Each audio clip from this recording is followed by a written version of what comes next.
Allez, on est maintenant dans un regard croisé. Ce soir, on ira au Nigeria, au Bénin, au Gabon et puis au Togo. Sur le plateau avec moi, Sylvestre Béni, directeur de publication de La Manchette. Bonsoir Sylvestre. Oui, bonsoir Samuel et bonsoir à tous nos amis de ce côté qui sont fans de cette émission. Donc on leur fait un beau coucou. Jeff Le Prince, Radio Lumière. Bonsoir Jeff. Bonsoir Samuel, bonsoir à tous les téléspectateurs et téléspectatrices. Je vais aussi à Sokodé pour dire bonsoir à toute la population de Sokodé, surtout les Allemands et nos frères qui sont actuellement à Sokodé. Ils sont nombreux à nous suivre au Togo et un peu partout dans le monde. Et donc on envoie un coucou à tout le monde. On commence avec le Nigeria. Sans surprise, le président Muhammadu Buhari a officiellement déposé sa candidature à la primaire de son parti, dont il est le seul candidat pour participer à la prochaine élection présidentielle prévue en février prochain. Le chef de l'État, âgé de 75 ans, s'est rendu au siège de son parti, le Congrès des progressistes, dans la capitale Abuja, pour remettre son formulaire de candidature à la primaire. Alors, c'est vrai, Jeff Le Prince, on dit sans surprise, ça veut dire que Muhammadu Buhari n'a pas tiré les leçons de toutes les critiques? Non, tirer les leçons, je pense que non. Si la Constitution autorise Buhari, avec son âge à l'âge de 75 ans, de briguer un nouveau mandat, je pense que personne ne peut l'empêcher. On peut faire des commentaires. Et avec sa santé aussi. Oui, avec sa santé. C'est vrai qu'entre-temps, au cours de l'année, il faut se reposer pendant 3 mois, venir gouverner 2 mois et tout cela. Mais on a toujours caché cette information à la population. Vous savez, comme la Constitution l'autorise, et voyant son âge, si la Constitution ne l'interdit pas, ça va provoquer un débat. Malheureusement ou bien heureusement, il n'y a pas de débat autour parce que la Constitution ne lui interdit pas de briguer un nouveau mandat. Mais je pense aussi que ça pose le problème des politiques africains. Les politiques africains, est-ce qu'ils ont quand même cette possibilité, ils veulent donner la chance aux jeunes de pouvoir s'essayer, de pouvoir les remplacer. Là, c'est là où le débat se trouve. On peut dire que les politiques ou bien les hommes politiques qui sont en Afrique aujourd'hui veulent toujours tirer le drap de leur côté, qui ne veulent pas donner la chance aux jeunes dans leur parti politique. Soit ils sont seuls le président, c'est eux qui décident de tout.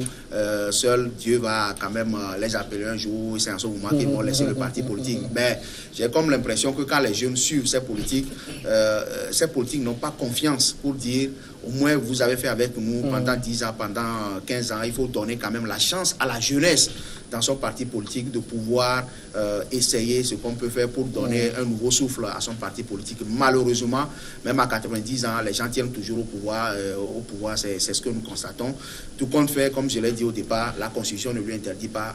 Sur ce point, il n'y a pas de débat. Alors, Muhammadu Buhari, candidat, c'est vrai, on le dit, il n'y a pas de surprise, mais est-ce que le président nigérien a l'étoffe pour ce second mandat? Oui, ok. C'est-à-dire, est-ce que son premier mandat était tellement extraordinaire?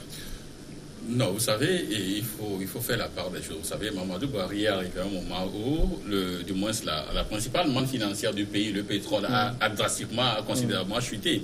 Donc, mais le monsieur a quand même essayé donc, de maintenir donc, l'économie. Il est vrai, aujourd'hui, au niveau de la sous-région, je crois que le Nigeria sort un peu grandi comparativement donc, aux autres pays de la CEDEAO. Mais moi, je ne vois pas pourquoi quand même, on doit quand même poser le débat en ce qui concerne son âge. Et je me dis, si le monsieur est encore solide, s'il peut encore donner pour son pays, pourquoi pas? Il est vrai, en tant que militaire, il a servi son pays. Solide, c'est ça toute la question. Hein? Non, solide, vous savez, Mamadou Buhari... Même quand il a pris le témoin de la CEDEAO la dernière fois, il s'est rendu en Grande-Bretagne pour se reposer, mais tout le monde sait ce qu'il fait là-bas. Vous savez, Mamadou Buhari est plus solide que Paul Biya. Paul Biya passe peut-être la moitié de l'année en Suisse, mais Mamadou Buhari il est vrai, le monsieur est âgé, mais c'est normal. Mais si cela ne l'empêche pas de continuer à gouverner, pourquoi ne pas continuer? Vous savez, il a fait un premier mandat, il fera son deuxième mandat, et puis il va laisser le pouvoir. Donc, s'il est encore apte à le faire, pourquoi pas? Il y a des présidents jeunes que nous avons connus en Afrique, mais qui sont morts beaucoup plus tôt. Je parle donc du Ghanéen Atta Mills, qui n'a pas 75 ans, mais il est décédé au cours de son mandat. Mais Muhammadu Buhari est encore en forme, il est vrai, il va régulièrement se faire soigner, il revient. C'est normal avec son âge, ses voyages et tout. C'est normal pour qu'il puisse quand même aller se soigner, revenir. Mais bon, si le monsieur a l'étoffe, s'il a quand même la carrure nécessaire donc, de conduire le pays, de sortir le pays donc, de la situation économique, pourquoi pas? Donc, poser le débat en termes d'âge, je ne vois pas la condition de tourisme, donc il va le faire. Et peut-être, après son dernier mandat, il va passer la main. En termes d'âge, peut-être pas, mais vous savez qu'en termes de conditions physiques, conditions de santé, chez nous, par exemple, ici au Togo, il y a 3 médecins assermentés qui doivent prouver que vous êtes physiquement apte Et si c'est le cas au Nigeria, normalement, ça ne devrait pas passer pour lui. Mais je me dis que la candidature du monsieur a été acceptée. Ça veut dire que tous ces préalables ont été observés. Il est pour le moment candidat à la candidature, parce que c'est les primaires. Oui, si le monsieur est encore solide, ça veut dire qu'il peut encore le faire. Donc, c'est pas Mamadou Bouhari comme Bouteflika qui est en fauteuil roulant. Donc, le monsieur, il va et revient. Donc, pourquoi ne pas? Il peut continuer. Oui. Donc, c'est pas Bouteflika qui est en fauteuil roulant. Oui, je pense que Bouhari peut continuer. Je partage l'avis du confrère. Et comme je l'ai dit au départ, il faut poser le problème de promesses au peuple aussi. Je pense que c'est la population qui va sanctionner Bouhari. Soit il sortira, soit il ne sortira pas. Donc, la Constitution lui interdit, mais au cours de son premier mandat, lors de sa campagne, il a promis quand même régler ce problème de Boko Haram. Où est-ce que nous en sommes aujourd'hui? Est-ce qu'il peut quand même comptabiliser ses efforts par rapport à l'évolution de Boko Haram au Nigeria? Donc, par rapport à ces situations, c'est la population qui va le juger. S'il sort pour les primaires, on verra si la population pourra quand même avoir confiance à ce monsieur une fois encore. Mais poser le problème de son état de santé ou bien physiquement, ça, ce sont des critiques qui peuvent quand même venir de partout.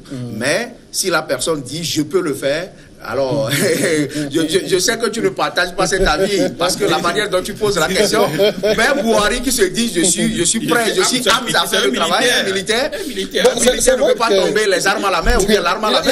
Il a dit avant d'avoir son premier mandat, je suis apte à le faire. Il a été élu. On a vu les résultats sur sa santé. Il a même déclaré de retour des soins de Grande-Bretagne. Je n'ai jamais été autant malade. Oui, c'est vrai, c'est pourquoi nous attendons les élections. Si la population que ce monsieur a gouverné pendant 4 ans ou 5 ans, il faut voir si la population apprécie ses actions, mais on va le reconduire. Au cas contraire, c'est la population qui vaut. Nous, on peut tout dire, mais il faudrait donner la chance à cette population nigériane de voir s'il sera élu ou pas. Non. En fait, si il n'a jamais été malade, c'est... Non, il n'a jamais été autant malade. Ah oui, ça se comprend parce que les voix et tout. Il y a l'âge de la personne, c'est vrai. Mais si le monsieur est sollicité, puis encore donné, pourquoi pas?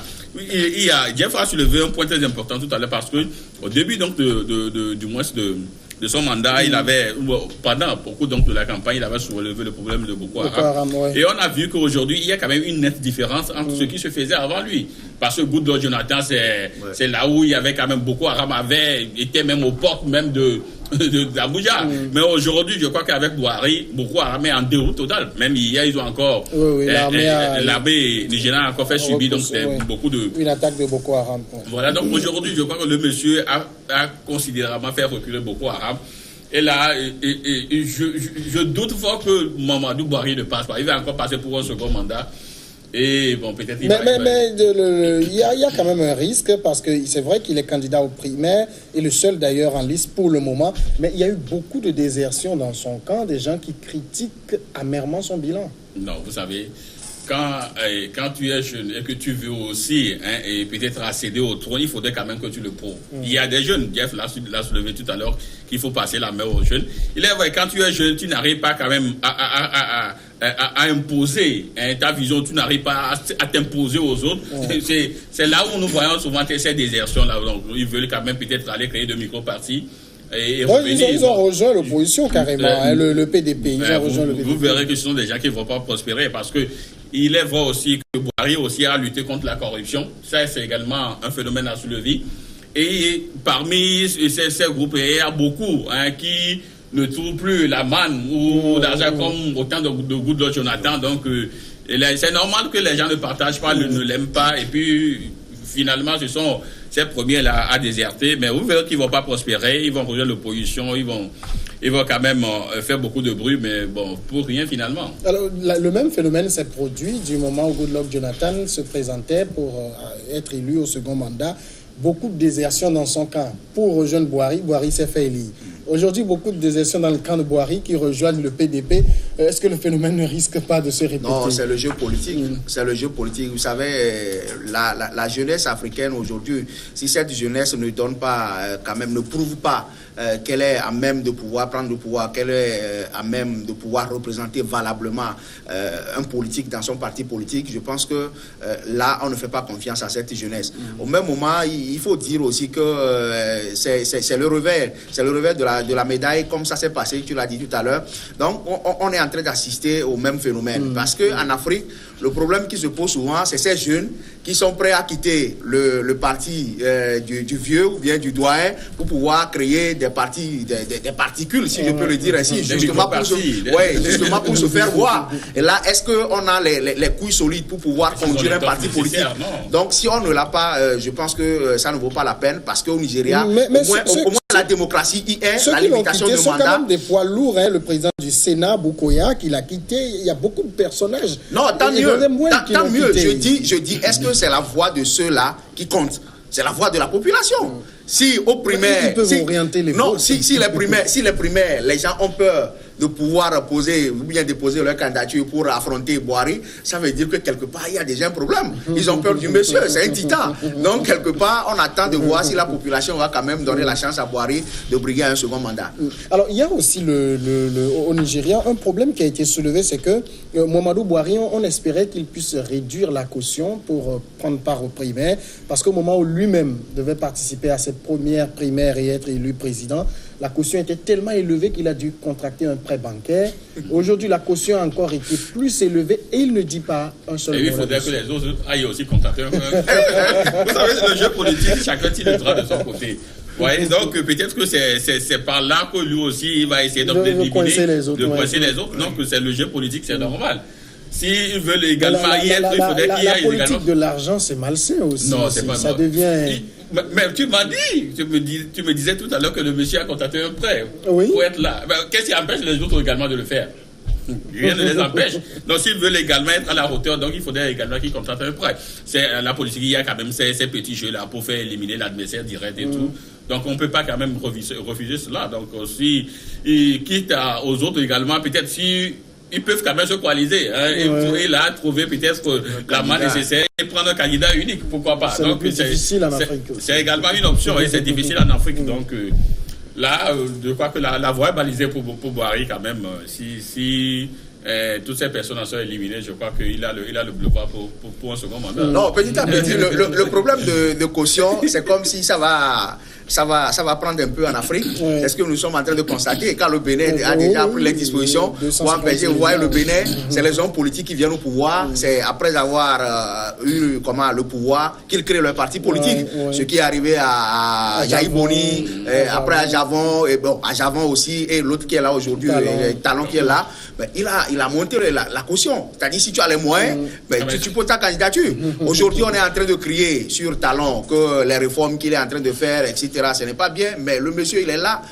Il faudrait juger son travail d'abord que de commencer par crier. Quand on a augmenté les tarifs de péage au niveau du Bénin, les gens ont commencé, j'étais à Cotonou, les gens ont commencé par faire tapage. Mais quelque part, est-ce qu'il est en train de réaliser des choses avec les fonds du contribuable? Si c'est le cas, donc quand je retourne un peu au Nigeria aujourd'hui, ne mélangeons pas les choses. S'il a contracté un prêt à la banque pour être président de la République, si vous avez les moyens aussi, la vie c'est les moyens. Allez contracter un prêt aussi.